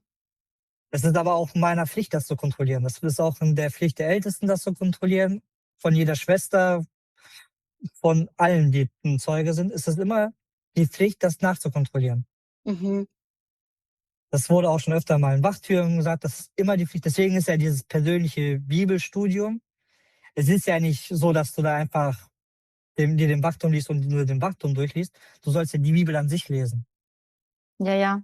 Wenn du die Bibel an sich liest und dir irgendjemand was sagt und du da aber denkst, so, hey, das steht hier aber gar nicht so drin, dann weißt du ja, okay, das passt nicht. Mhm. Wenn du die aber liest und das passt, dann steht ja, okay, dann ergibt das irgendwo Sinn für mich. Ja, okay, gut. Also für mich ergibt das jetzt zwar keinen Sinn, aber wir lassen das einfach mal stehen. Ja. Also ich meine jetzt mit dieser Berechnung. Deine Antwort verstehe ich, absolut, finde ich absolut richtig, dass man das überprüfen sollte, alles, wenn die was ändern. Aber die haben ja jetzt schon dreimal den Weltuntergang prophezeit. Also einmal 1914, 1925, 1975. Also Armageddon, sage ich mal, nicht Weltuntergang. Ist halt gängiger, können mehr Menschen damit was verstehen. Also was glaubst du, warum halten die das so krampfhaft fest daran, obwohl ja in der Bibel steht, dass keiner den Tag oder die Stunde kennt? Also Jesus hat es ja selber gesagt. Also ich finde es gut, dass du das mit 75 jetzt mal erwähnt hast, weil das fände ich immer lustig. Ich habe mich damit dann mal auseinandergesetzt, als ich mal die Fragen unter deinen Videos da durchgeguckt habe, mit 75 nochmal. Und habe dann auch gefunden, wo das in dem Wachturm stand. Das war mal in einem Wachturm von den 60ern oder so, stand mal was 1975 drin. Und das Lustige ist, das war keine Feststellung, das war eine Vermutung. Es könnte sein, aber wir wissen es nicht. Das ist eine Vermutung. Ja, Oh. ich weiß schon. Das ist, Das ist so, als ob ich jetzt sage, es könnte sein, dass die Spritpreise auf 3 € gehen, weil der Krieg nicht endet. Aber es ist auch eine Vermutung, ich weiß es nicht. Ja, das war das 3. Mal, wo die gesagt haben, das ist eine Vermutung, aber bei 1914 haben die das ganz klar gesagt. Also da hat man ja Ja, wirklich, da haben Leute teilweise ihre Häuser verkauft, oder hier keine Rente mehr gezahlt, gar nichts, die Jobs gekündigt und so weiter, weil die sich komplett nur noch auf das Predigen konzentriert haben, weil die sich so sicher waren, dass da jetzt Armageddon kommen wird, weil das ja auch so gepredigt wurde. Und dann ist es ja doch nicht eingetroffen, dann ist aber der Weltkrieg ausgebrochen, dann haben die sich ja trotzdem irgendwie bestätigt gefühlt. Also für mich ist es jetzt im Nachhinein einfach ein Zufall, dass da der Weltkrieg ausgebrochen ist und dann haben die das ja so revidiert, dass Jesus angefangen hat zu regieren. Also für mich ist es kein Zufall, dass ausgerechnet da jetzt der Erste Weltkrieg angefangen hat, ehrlich gesagt. Wie hoch ist die Wahrscheinlichkeit, dass ein Weltkrieg anfängt, weil irgendein Prinz erschossen wird? Also, das ist ja jetzt schon banal, das zu hören. Es ist aber passiert. Ja, aber es ist trotzdem falsch prophezeit worden. Man hat es dann revidiert wieder so. Ja, das ist ja wieder das, was ich am Anfang sage. Würde man sich krampfhaft daran festhalten? Oder wäre, was normalerweise passieren müsste, wenn das kompletter Schwachsinn wäre, kompletter Zusammenbruch. Das müsste normalerweise passieren. Wenn das kompletter Schwachsinn wäre, wenn die Leute 1914 gesehen haben und gesagt haben, oh, ist ja nichts passiert, müsste das komplett zusammenbrechen normalerweise. Aber es ist ja was passiert. Es ist aber was Psychologisches. Guck mal, 1925 ist ja auch nichts passiert und 1975 ist auch nichts passiert und trotzdem sind die Zeugen Jehovas noch gläubig geblieben. Ja, das ist ja aber genau das, was ich meinte. 1975 wurde nie was prophezeit. Ja, also die meisten waren überzeugt, dass es aber so kommt. Natürlich, das ist ja wie jetzt mit dem Blut. Die sagen ja jetzt auch, also man sollte es nicht und trotzdem macht es ja keiner. Weißt du, was ich meine? Die sagen nie, es wird so sein oder ich dürfte auf gar keinen Fall eine Bluttransfusion annehmen. Das sagen die nicht, sonst würden die sich strafbar machen. Also, aber trotzdem versteht es ja jeder Zeuge Jehovas genauso, wie er es verstehen ja muss. Das, was die ja auch wollen. Das Ding, du musst halt denken, das war irgendwann mal in den 60ern, wo das gekommen ist. Und da war der Wachturm auch noch komplett anders aufgebaut. Da gab es noch Fragen der Leser oder sonst was. Da gab es ganze Kolumnen, die einfach so welche Leute geschrieben haben. Und dann ist klar, wenn dann da einer steht und dann sich ausrechnet, okay, dann da genau 1000 Jahre vorbei, 75 könnte passen. Aber es ist keine offizielle Lehre gewesen, noch nie. Es haben manche als Lehre interpretiert, leider. Aber es war nie eine offizielle Lehre. Ja, die leitende Körperschaft hat sich dann nicht entschuldigt, sondern hat gesagt, ja, einige haben das so verstanden und so angenommen, obwohl sie diejenigen waren, die genau diese Lehre überhaupt verbreitet haben damals. Ja, das ist ja das. Ihr habt viele gefragt, die auf 75 live dabei waren. Wir haben gesagt, manche haben das auch so verstanden und manche haben gesagt, ja, das steht ja, könnte sein. Könnte sein, ist für mich aber keine Lehre. Ja, verstehe. Deswegen finde ich das ja lustig, dass sich Leute auf diese 1975 so aufkrallen, weil es war nie offiziell. Wenn jemand natürlich daran geglaubt hat und dass es dann nichts passiert, ja, aber das ist dann sein Pech. Naja, man vertraut ja dieser leitenden Körperschaft, das ist ja das Problem. Ja, weil die leitende Körperschaft hat nie gesagt, es wird so sein. Es könnte so sein, weil genau 1000 Jahre vorbei sind. Aber genau diese leitende Körperschaft sagt gleichzeitig auch, man sollte denen ja gehorchen, weil die kriegen ja als erstes die ganzen Informationen, sie leiten ja die Organisation von Jehova und wenn du denen nicht gehorchst, dann gehorchst du ja Jehova nicht, weil die führen ja die Organisation heute, deswegen ist es ja voll verständlich, dass die ganzen Mitglieder denen ja alles glauben, was die sagen. Ja, aber nochmal, die haben nie gesagt, dass 75 Armageddon kommt. Das stimmt einfach nicht. Ja, das stimmt einfach nicht. Ja, Nie okay. passiert. Ja, aber ja, wir gehen mal weiter. Ja. Es gab ja in letzter Zeit ja viele Änderungen, auch zum Beispiel diese Änderung mit dem Anstoßen. Man durfte ja früher nicht anstoßen, so mit Alkohol, weil man ja geglaubt hat, man verbreitet dann böse Geister und das ist heidnisch. Und dann hat die leitende Körperschaft ja in diesem Einlagebericht ja gesagt, dass so diese ganzen Symbole und alles, das ja nicht mehr so streng gesehen wird. Und dann frage ich mich, ob man ja mit dieser Erklärung auch nicht einfach jetzt Geburtstage feiern dürfte und Weihnachten oder vielleicht Weihnachten lassen wir mal weg, Geburtstag zum Beispiel. Das ist ja eigentlich gar nicht biblisch. Das mit dem Anstoßen zunächst. Ja. Dieser Lagebericht manchmal, je nachdem, von welcher Kultur du kommst, so Russisch, keine Ahnung, aus dem Kongo oder sonst irgendwas, haben andere, wie heißt das Wort jetzt auf Deutsch? Rituale Ähm, oder Ja, Rituale. Bräuche. Bräuche. Für manche war das Anstoßen, oh, das ist irgendwas Heidnisches. Für manche war das kulturell, wie hier in Deutschland, nix. Das war jetzt einfach nur quasi eine Verallgemeinerung.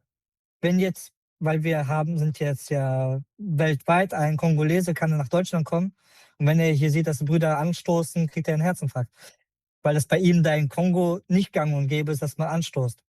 Mhm. Also einfach nur eine Verallgemeinerung, dass wenn irgendjemand, wo es kein Brauch ist, nach einem Land kommt, wo es ein Brauch ist, dass man sich da halt nicht wundert. Weil Ja, wie aber gesagt, Anstoßen war in Deutschland auch noch nie schlimm angesehen und trotzdem hat man es nicht gemacht. Klar haben es einige auch gemacht, aber ganz früher waren die Zeugen ja noch strenger. Also wenn du 100 Jahre zurückgehst, war das eigentlich eine ganz andere Religion. Die damals gestorben sind, die Zeugen Jehovas, die würden ihre Religion heute nicht mehr wiedererkennen.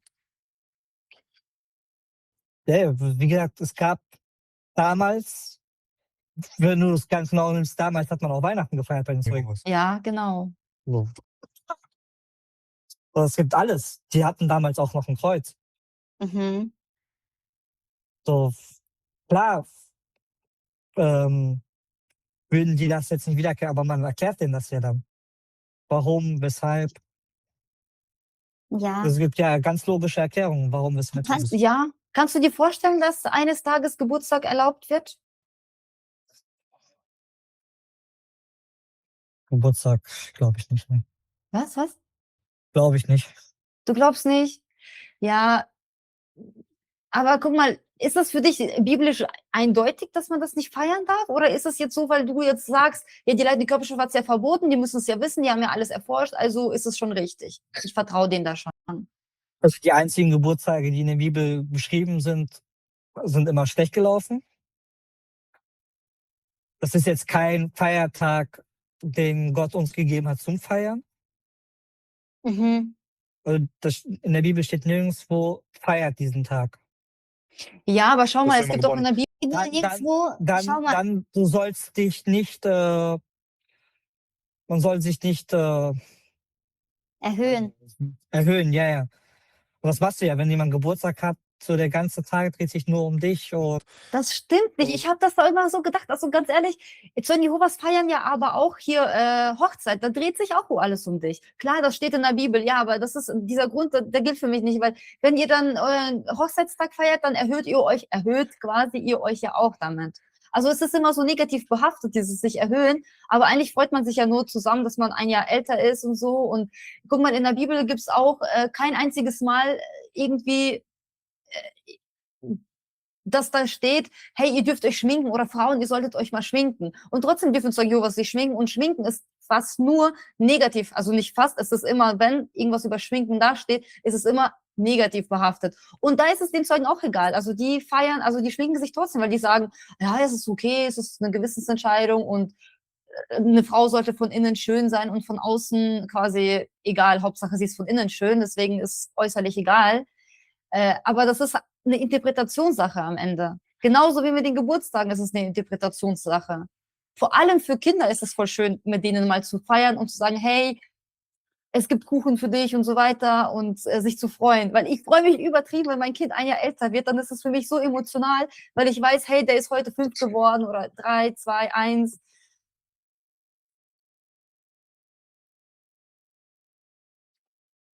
ja, kommt auch auf das Kind an. Mich haben Geburtstage auch als Kind nie gejuckt. Und, Ja, Du musst, du bist halt so aufgewachsen. ja, aber ich hatte immer weltliche Freunde.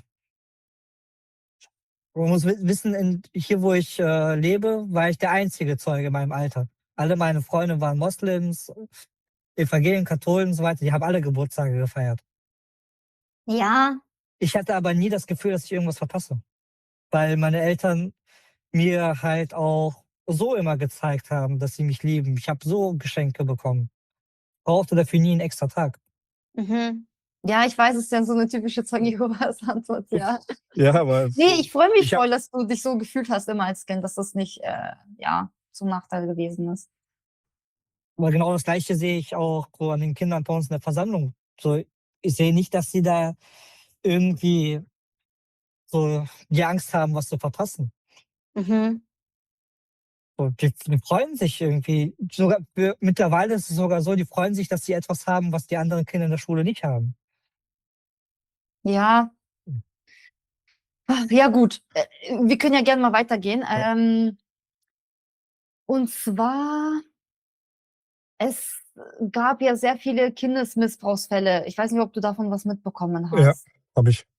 In Australien zum Beispiel, da haben sich ja die Behörden eingesetzt und haben dann 1000 Fälle gefunden, die notiert wurden bei den Zeugen Jehovas und die wurden alle nicht gemeldet bei der Polizei. Und da hat man ja auch früher gesagt, ja, das hat man gemacht. Also das haben die ja auch ganz frisch auch geändert. So, jetzt darf man die Kinder, diese Pädophilen, sage ich mal, anzeigen, weil es jetzt nicht mehr den Namen Gottes verunreinigen würde, beschmutzen würde. Wie findest du, dass das halt früher so gehandhabt wurde? Also ich kann dir einfach nur sagen, dass die Ältesten, die ich kenne, die wären so schnell zur Polizei gelaufen, so schnell hättest du nicht mal gucken können. Auch früher schon. Das Problem ist halt, es gibt überall sehr, sehr schlechte Menschen. Und Leute, die Kinder misshandeln, so, ich will gar nicht sagen, was ich über die halte. Die gibt es leider überall. Das hat man ja auch eine Zeit lang fast jedes Wochenende über die katholische Kirche gehört. Das hörst du überall, dass Menschen sich da einnisten, wo die an Kinder rankommen. Leider Gott, so. Ja, mein Das ist, Problem ist ja nicht, dass es das gibt bei den und Zeugen. Das ist Nein, ja, das verstehe ich. das Problem, jetzt komme ich darauf, worauf ich hinaus will. Diejenigen, die damals aus welchem Grund auch immer nicht zur Polizei gegangen sind, haben falsch gehandelt. Das muss man so sagen. Aber jetzt musst du gucken, du hast ja, es gab irgendwie 1000 Fälle da in Australien, Mhm. die jetzt aufgezeichnet wurden. Es gibt aber mehr als 1000 Versammlungen auf der Welt. Und die meisten, wirklich die allermeisten, die wären direkt zur Polizei gelaufen. Weil das gibt kein schlechtes Licht auf die Organisation, sondern eher ein gutes, weil man schließt die Person direkt aus, Polizei und hoffentlich ins Gefängnis. Nee, nee, nee. Also du wirst, das stimmt ja, nein, also da muss ich dir echt widersprechen, weil du wirst ja nicht direkt zur Polizei, also ausgeschlossen wurden die sowieso nicht. Also du brauchtest Zwei-Zeugen-Regel. Also es mussten zwei Leute bestätigen. Und bei Kindesmissbrauchsfällen hast du ja meistens keinen Zeugen, der das bestätigen kann, außer es haben zwei verschiedene Elternteile, sind schon zu den Ältesten gegangen und haben gesagt, hey, der hat mein Kind angefasst. Und dann wussten die, okay, wir haben es jetzt schon von zwei verschiedenen, dann war es so eine Zwei-Zeugen-Regel. Aber sonst wurde die Person auch nicht ausgeschlossen. Es wurden nur die Kinder, die Eltern wurden gewarnt, die Kinder haben. Die wurden gewarnt, aber ausgeschlossen wurden diese Personen ganz lange nicht. Und den Namen Gottes verunreinigt hat man damit ganz lange. Also das wurde ja ganz systematisch gesagt. Das war ja in der Literatur. Und das ist ja diese Einheit, die Zeugen Jehovas ja so toll finden. Und dadurch haben das ja auch alle so gemacht. Also die Ältesten haben ja ihre Vorschriften, an die sie sich zu halten haben. Und ich glaube ja auch, dass meine Ältesten das auch gemacht hätten. Weil es ist ja auch irgendwo die Verantwortung der Eltern, dass die zur Polizei gehen sollen. Aber dadurch, dass die Eltern das ja nicht machen, also andersrum, die Eltern machen das ja nicht, weil denen das ja gesagt wurde von, natürlich haben die Eltern auch eine Eigenverantwortung, ne? Das will ich nicht absprechen, aber Verantwortung geht ja von ganz oben, weil die leitende Körperschaft das ganz lange so gesagt hat. Weißt du, was ich meine? Ich verstehe deinen Standpunkt. Ich muss dir da auch leider widersprechen. Die allermeisten Ältesten, die ich kenne, die wären zur Polizei gegangen. Ja, jetzt wo Wirklich. das geändert wurde. Nee, auch früher. Da muss ich dir ganz klar widersprechen. Auch früher wären die zur Polizei gegangen. Es ist ja aber zum Beispiel in Australien ganz klar dokumentiert und das war ja auch diese Regelung und deswegen übrigens wurde das überhaupt erst geändert, weil die damals hier die ganzen Untersuchungen hatten. Deswegen kam auch überhaupt diese Wachtum raus und nicht wegen dem Heiligen Geist oder weil das Licht heller wurde, sondern tatsächlich, weil die da ähm, ja, diese 1000 Fälle hatten und die Angst hatten, dass es jetzt weltweit irgendwie noch schlimmer werden könnte, haben die das Ganze dann gelockert, dass man jetzt doch zur Polizei gehen darf und sollte. Und nochmal, früher durfte man das auch. Die Versammlungen, wo das passiert ist, die haben falsch gehandelt. Aber es war schon immer so, dass bei Kindesmissbrauch oder sonst noch was die Leute zur Polizei gehen sollten.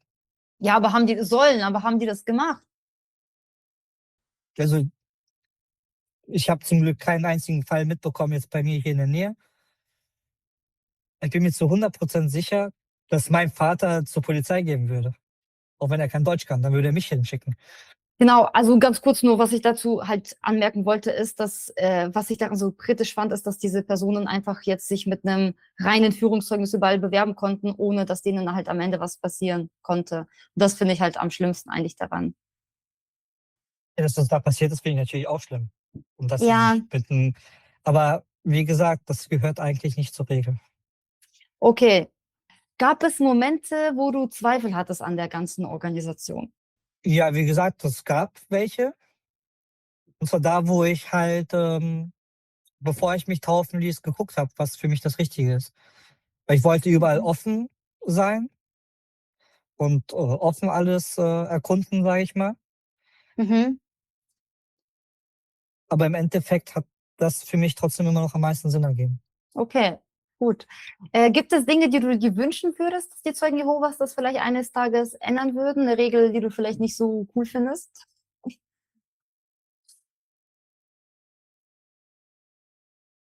Also ich würde mir wünschen, dass das mit den Ausgeschlossenen vielleicht mal klarer formuliert wird.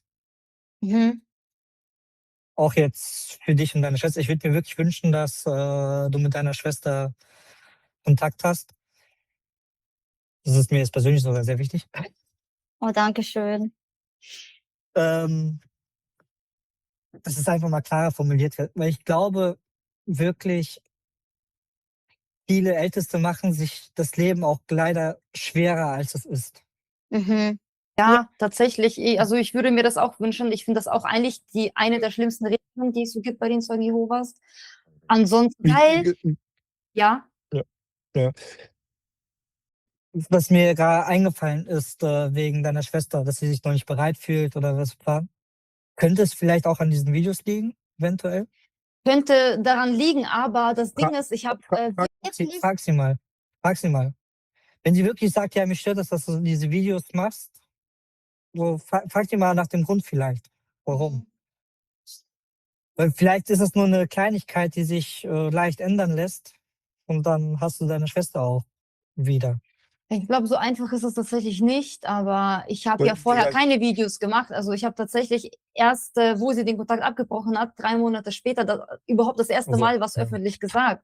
Also die hat schon vorher den Kontakt Ja, abgebrochen. ja, okay. Ja, wie gesagt, ich kenne deine Schwester nicht. Ich weiß nicht, ob die verheiratet ist oder was weiß ich Ja, was. ist So. sie. Ja, Mhm. ich kenne ihren Mann auch nicht, deswegen kann ich da Ja. leider nichts zu sagen. Ähm, hast du noch Fragen an mich, die dich interessieren würden? Wieso ich vielleicht dies tue oder irgendwas, was du nicht verstehst, an mir, wie ich handle oder allgemein? Also meistens frage ich mich immer bei Leuten, die ausgeschlossen sind und dann so Videos gegen Zeugen machen. So, bereust du deine komplette Zeit als Zeuge? Das ist echt eine schwierige Frage, weil ich vieles sehr, sehr gut fand bei den Zeugen Jehovas. Also schön, nicht unbedingt gut, aber ich fand auch meine Zeit eigentlich schön, auch mit der Jugend so. Ich fand es echt cool. Ich fand viele Dinge dann auch, also ich muss sagen, ich fand Geburtstage und Weihnachten alles super schlimm, weil wir kannten das schon vorher. Wir sind ja erst später reingekommen zu den Zeugen. Ähm, ich fand das immer sehr schwierig zu erklären. Aber ansonsten fand ich die Zeit mit der Gemeinschaft, das ist ja auch das Schönste bei den Zeugen Jehovas, das fand ich schon wirklich schön, muss ich sagen. Aber diese Kritik, dass man sich damit nicht auseinandersetzen kann, das finde ich schon echt traurig. Aber ich frage mich, ob ich nicht dann noch irgendwo anders reingeraten hätte können, wenn nicht bei den Zeugen Jehovas. Weißt du, was ich meine? Vielleicht war ich anfällig, weil mir bestimmte Lehren vielleicht zu dem Zeitpunkt gepasst haben oder die ich gut fand. Und deswegen mich das schon ziemlich angesprochen hat damals. Deswegen ist die Frage mit so einem Jein zu beantworten. Gleichzeitig, warum ich es auf jeden Fall bereue, ist, dass wenn ich da nicht drin wäre und wir nicht beeinflusst wären, hätte ich jetzt noch ein ganz normales Leben mit meiner Schwester und dann hätte ich halt eine schöne Jugend in der Welt gehabt, weißt du? Man bindet sich ja auch mit den Leuten, mit denen man war, aber wäre ich in der Welt, hätte ich da sicherlich auch eine schöne Zeit gehabt. Oder hättest deinen Mann quasi nicht kennengelernt? Ja, hätte ich vielleicht einen netteren Mann kennengelernt, keine Ahnung. Oh, Das hört sich jetzt krass an, aber natürlich bin ich dankbar, dass ich ihn kennengelernt habe, aber trotzdem, ich weiß ja nicht, wie es anders gewesen wäre. Verstehst du? Also ich kann jetzt nicht alles beschönigen, weil ich da meinen Mann kennengelernt habe. Es war ja auch nicht alles schlecht. Ich versuche eigentlich schon immer objektiv zu bleiben. Ich will auch nicht immer alles schlecht reden bei den Zeugen Jehovas, weil ich finde, es war ja nicht alles schlecht. Und ich versuche das eigentlich schon immer ein bisschen zu unterstreichen. Das ist auch, ehrlich gesagt, der Grund, warum ich mit dir reden wollte oder konnte. Weil besonders bei den ersten Videos ist mir aufgefallen, dass bei mehr Aufklärung, so daran glauben die Zeugen, da war nichts Negatives dran. Ja. Das kam gegen Ende, kam das so ein bisschen, also die letzten 2 Videos war das ein bisschen okay. So. Da habe ich mir gedacht, okay, muss das jetzt sein, aber dann mir, okay, soll die machen. Ja. Aber die ersten Videos, die fanden sich richtig gut, ehrlich gesagt. Okay, ja, freut mich voll. Ich finde das voll schön, so von dir zu hören. Ja, du wolltest ja noch diese Frage erklären, ne, mit den Namen Gottes, ne? Ach so, Habe ja, ich jetzt das voll ist. vergessen. Ach so, ja, Vielleicht kurz, dass ich es erkläre, dass der Name Gottes im Alten Testament ja nicht vorkam, aber im Neuen Testament nicht. Ich kenne ja die Antwort eigentlich, aber vielleicht kannst du das mal noch mal erklären. Ja, weil du das in vielen Videos so mal so gesagt hast. Die Antwort ist an sich ganz leicht. Die ursprünglichen Schriftrollen, die gibt's ja gar nicht mehr. Die Lukas geschrieben hat, die Matthäus geschrieben hat, die gibt's ja nicht, die sind irgendwo verrottet. Es gibt nur Abschriften. Und jetzt muss man halt natürlich auch im Hintergrund behalten, wann wurden die Abschriften angefertigt. Die wurden in einer Zeit angefertigt, wo man den Namen Gottes nicht aussprechen durfte. Deswegen haben die den natürlich auch weggelassen, weil man gesagt, ja, okay, jeder weiß, wie Gott heißt, deswegen brauche ich das jetzt nicht schreiben. Das ist der einzige Grund. Ja, verstehe ich. Also ich verstehe es auch natürlich, dass die Zeugen Jehovas das so sehen, weil sie glauben ja auch nicht an die Dreieinigkeit. Das ergibt ja als Zeuge Jehovas auch keinen Sinn, den Namen Gottes da wegzunehmen im Neuen Testament, weil bei den Christen, bei den anderen, die an die Trinität glauben, da macht es ja schon Sinn, dass die das dann wegnehmen. Aber ich will mich mit dir über die Trinität gar nicht auseinandersetzen, weil ich fühle das auch nicht so, muss ich sagen. Es geht in meinen Kopf auch nicht ganz rein.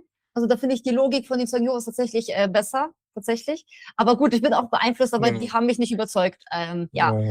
Aber gut, dann Dankeschön auf jeden Fall. Ich muss sagen, ich finde es richtig cool und ich würde mir wünschen, dass sehr, sehr viele Zeugen Jehovas, so wie du, ganz offen sich hier hinsetzen würdest und mit mir so diskutieren könntest. Oder allgemein öffentlich mal ins Fernsehen zu gehen oder so und dort mal zu debattieren, auch mit Aufsteigern zu debattieren, aber die sagen ja immer alles ab. Und das ist das, was ich sehr traurig finde, weil die Zeugen Jehovas sind ja diejenigen, die immer predigen gehen, von Haus zu Haus, die klingeln, die wollen die Leute zu sich holen, die wollen die Menschen retten. Aber heute, in der Zeit, wo eigentlich alles online und digital abläuft, finde ich, sollten die erst recht nicht das Internet verteufeln oder hier die Medien und uns Abtrünnige, sondern erst recht doch debattieren mit uns, weil wenn es ja die Wahrheit ist, dann bräuchte ja die Wahrheit auch keine Angst haben, so wie du ja jetzt auch keine Angst hattest, mit mir zu reden. Dein Glaube ist ja jetzt auch nicht kaputt gegangen und das würde ich mir wirklich wünschen, dass die Zeugen Jehovas sich in dieser Hinsicht vielleicht eines Tages mal ändern würden. Ja. Hast du noch Abschlussworte oder ansonsten würde ich es beenden? Ja, also an allen, wenn mal ein Zeuge bei euch klingelt, besonders wenn es mal eine ältere Frau ist, seid einfach nett zu denen. So. Das liegt mir auf dem Herzen. Mir tun manchmal so die Omas leid, die dann 5 Stecke hochkraxeln und dann blöd angemacht werden. Das muss jetzt auch nicht sein. Das stimmt, ja. Das stimmt absolut. Ja, danke schön.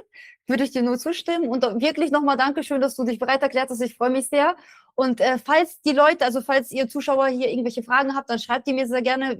Also es kamen sehr, sehr viele Fragen, die haben wir jetzt nicht alle geschafft zu fragen. Ich habe mich jetzt nur auf die wichtigsten hier abgekürzt, oder wie sagt man das? auf die das verkürzt, wichtigsten, ja, auf jeden Fall, wenn ihr noch Fragen habt oder euch mal einen Teil 2 vorstellen könntet, wenn du dir auch einen Teil 2 vorstellen könntest, dann könnten wir das ja vielleicht dann mal noch vertiefen. Genau, und ansonsten gerne das Video liken, abonnieren und dann sehen wir uns beim nächsten Mal. Tschüssi. Ciao, ciao. Danke dir,